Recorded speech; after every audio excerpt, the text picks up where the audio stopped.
Искам да ви покажа още нещо много интересно.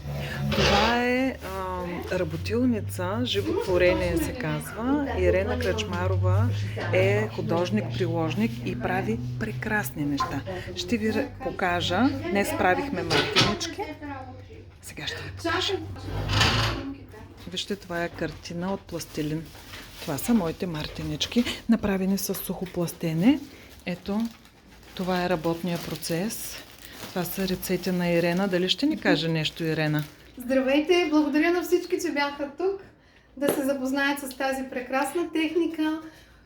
Иглонабиване, вълната наистина е магия и с нея можем да правим не само мартинички, а и други красиви бижута. Ирена, къде могат да те намерят във Варна? Могат да ме намерят тук, в сградата на Народно читалище Варненски будители. Тук провеждам заниманията и за деца, и за възрастни. Заповядайте и за всички, които изобщо искат да творят и така, твореца в тях никога не спира да живее. Много ти благодаря. Който иска, нека да ми пише и ще ви свържа с Ирена. Хубав ден и прекрасни празници! Весели празници!